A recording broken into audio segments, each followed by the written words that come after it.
Puerto Rico, qué placer estar una vez más en el hórreo de B. Suárez y estoy con el señor Alex Stumfick de WINC. Tiene un cargo importantísimo allí como vicepresidente de operaciones globales y vamos a hablar de 3 vinos que amo, que los he probado los 3. Son vinos de un precio súper razonable, súper accesible. Tenemos un blend rosado, súper refrescante, delicioso para nuestro clima. Un Pinot Noir que cuando lo probé y me dijeron el precio, yo dije, ¿qué está pasando aquí? ¿Qué cosa rara? Y luego un Cabernet delicioso para cuando usted hace un barbecue, un hamburger, una parrilla. Without further ado, how are you, man? Doing great. Great having you me. here. Tell me about WINC. WINC has an incredible social media presence. You guys do incredible content, very fun, very casual, relaxed, just the way I like it. Tell me about WINC. Sure. So we are a 10-year-old company. We actually started out, in contrast to most wineries, we started out as a wine club, as a digital membership, and really took a very digital approach, brought digital to wine, basically. So by the end of 2015, we were the fastest growing winery in the history of the U.S. Congrats. Really, thank you.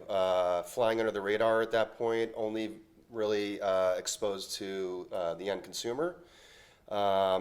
And in 2015, launched wholesale, our wholesale vertical, and realized we had this great value proposition where we could not only sell our wines to the consumer, but market our wines, and additionally collect data. So we've always had in-house analytics, and really understand what it is about these wines that the consumer ultimately appreciates.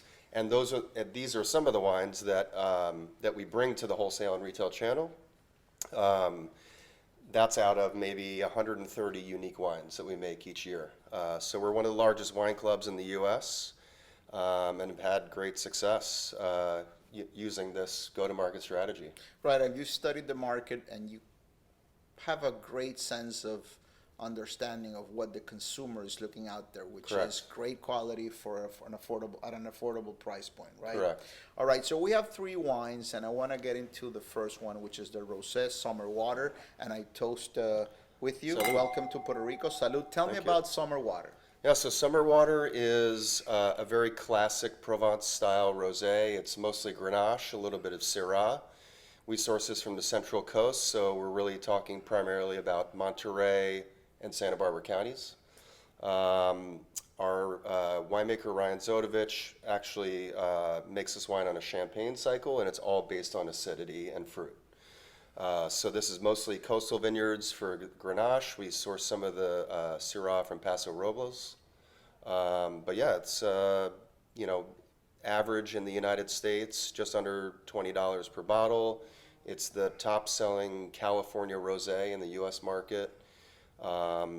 Seeing amazing growth currently, and it also, it's really been like a true rosé brand. It's spectacular. I mean, the nose here speaks to me of very fresh squeezed lime juice. There's also this berry component. There's a salinity, which speaks to me about proximity to the ocean. Sure. And there's this lovely red fruit note, a little bit of cranberry, raspberry, a little bit of that, floral component from the Syrah, Yeah. and then that tension of the Grenache. I'm loving the nose here, and I love what it says on the back. Summer is a state of mind, right? Puerto Rico is summer all year long. That's Esto right. es delicioso, mi gente. Let's give it a taste.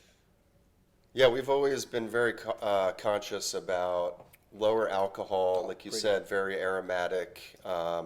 And as we enjoy each year, the shoulder seasons for rosé tend to get a little bit shorter. But obviously, in a place like Puerto Rico, this is a no-brainer. I love the acidity. I love the fact that it has that delicious element that makes you want to go for a second or a third glass or another sip.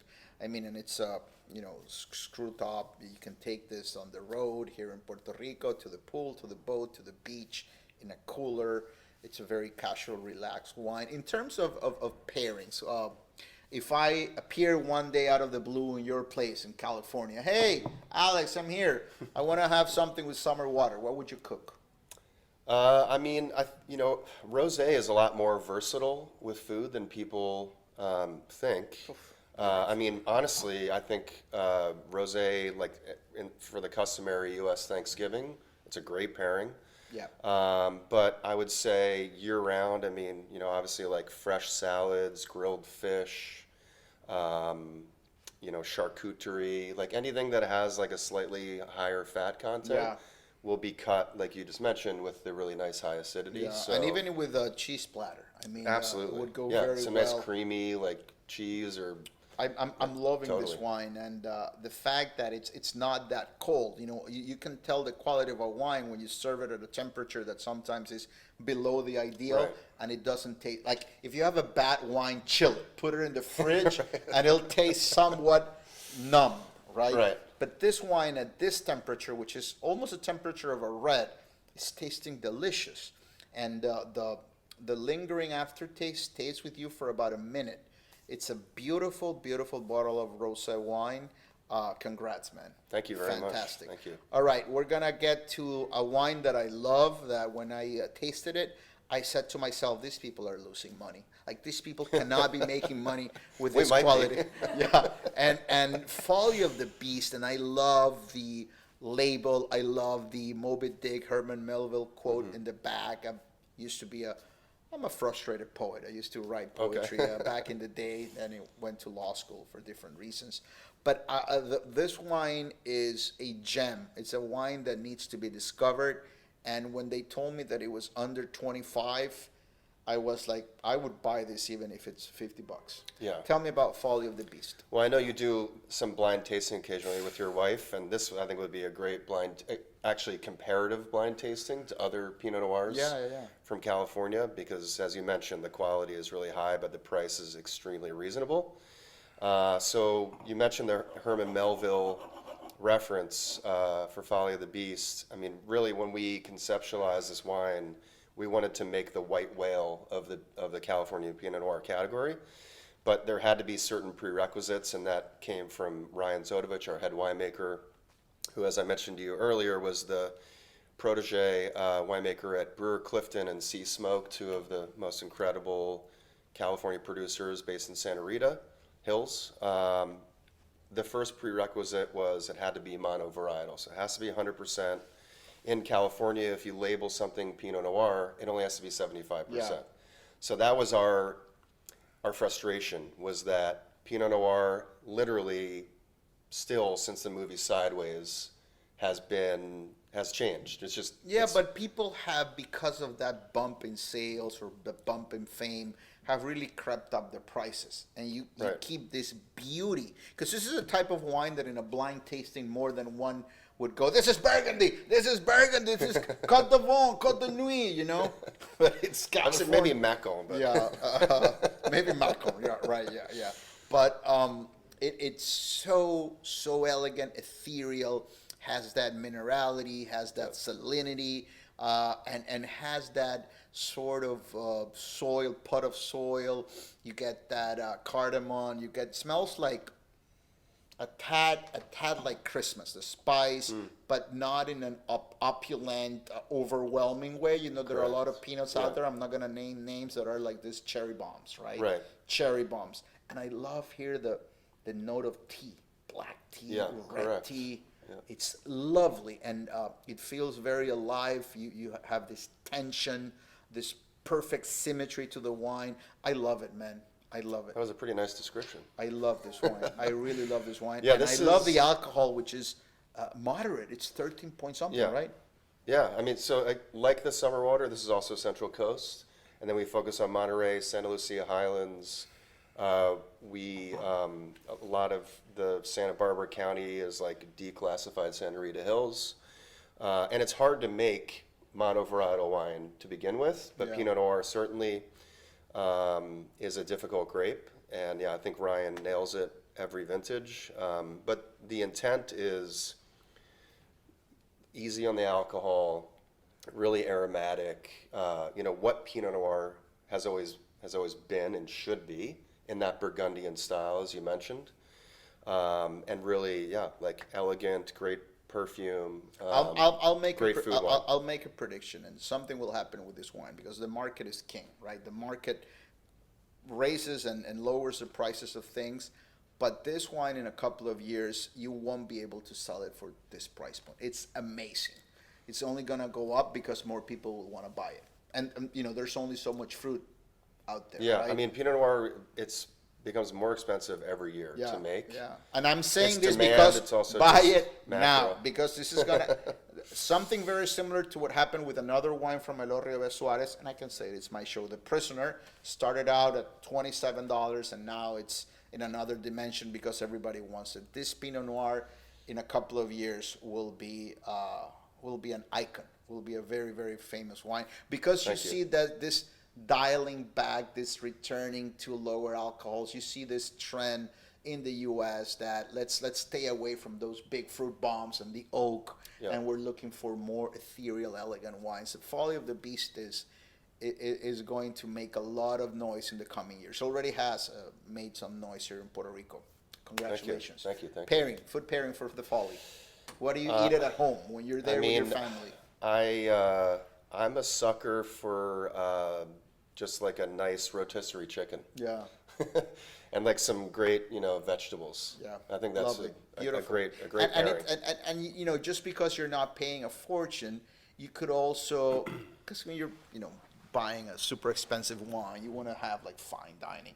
But with a pizza, this would go well because of the acidity. Pizza has that tomato sauce acidity, which sometimes is hard to pair. But the acidity here is on point. It's actually refreshing. Well, as you know, I mean, Pinot Noir is probably the most versatile red varietal for food. So it's a wide. I would choice. have this with a blue cheeseburger. That'd be nice. That sounds good. Blue cheese stuffed burger? Yeah. Oh, there you go. Yeah, I like making those. And I love how this wine evolves and opens up, and you get some mustard seed. There's so many things happening on this wine. It's incredible. I would love to see how this wine ages. I mean, it's delicious now, but it'll probably be much better in 2-3 years because, I don't know. I just have a thing for these kinds of wines that if they're beautiful when they're young, they can only age beautifully. Let's go to Chop Shop. Chop Shop, yeah. So this is our workhorse Cabernet brand. It's usually 100% Cabernet. Sometimes we add in a little Merlot or Cabernet Franc, but it's always very small percentages. This is 100% for the 2019 vintage. We're sourcing this primarily from, it's a California AVA wine, but mostly from Lodi, Clarksburg, Paso Robles. And the way that Ryan's team makes this is they actually start in oak, so it's a combination of American and French, a little bit of new. Is exactly a little bit of new, but just it's not enough. that present. Yeah, I mean, like the Folly of the Beast, that was only French and 30% new. Okay. Just enough new oak.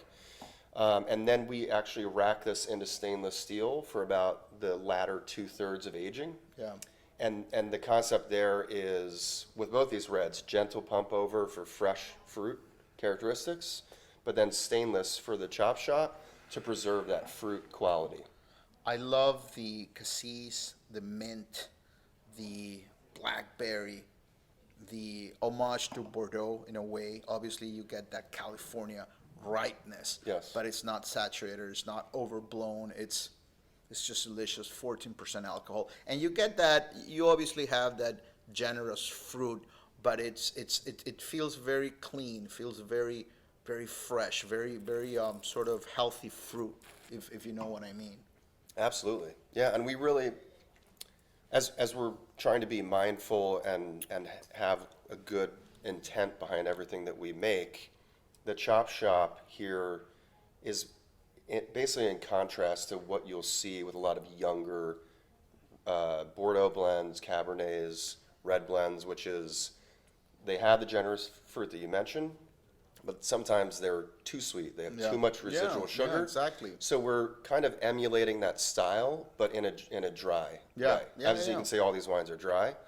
And so it's more perceived sweetness, but it's really via the fruit. Yeah, and you'll notice it when you pair it with a steak or something. It's chop shop. I mean, it goes to in your mind at least to a T-bone steak or something you want to pair it with, and I mean it's going to pair beautifully because it's not going to be competing with the meat. It's like a supporting actor, right? Right. Because you have it has to go both ways. Yeah, but you have some wines that are trying to compete with a piece of of cow, right? These wines are amazing, and I'm very bad at math, but if they're all in the 20 $20.31, all three of them, you can get all three of these wines plus sales tax for under $70, which is crazy. And you would have an amazing dinner, an amazing time with your friends. You can start out with the rosé, with the hors d'oeuvres, the aperitivos, the platters, whatever you want to bring out. Then, you can start with some kind of entree with Pinot, and then top the event with a cab. I mean, these are fantastic wines. Before we go, is this your first time in Puerto Rico? It is. Have you liked it so far? I love it here. It's great. You're gonna come back. Beautiful place. Yeah, absolutely. Great. And what's this is last question, I promise. What's the next thing for WINC? Are you working on any other grapes, brands, labels, something that you can share? Of course, it's not confidential. Yeah, of course. I mean, I think everybody these days is trying to innovate and bring something new to the global market, whether it's wine or spirits. Really, for us, something that we're really doubling down on is organic. Okay. It's obviously a big category. It spans many different industries and consumer packaged goods, but it's something that we're really interested in developing. We just acquired an import portfolio last year called Natural Merchants, which has primarily Europe and South America, organic, vegan, certified, biodynamic, non-GMO. So that's something that we're really excited about cultivating, and I think as the wine consumer evolves and becomes more interested in wine and more educated, we feel like organic is the next step. Yeah. But that also will remain in these price points. Yeah. So you great guys affordability. master.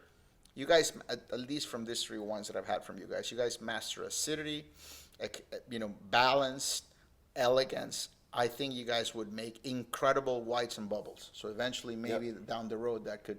This actually comes in sparkling. It's called Summer Water Bubbly. Okay. It's actually. Well, you and I will speak offline to see if I can get Yeah. some of that here. Whatever you need. For my stash.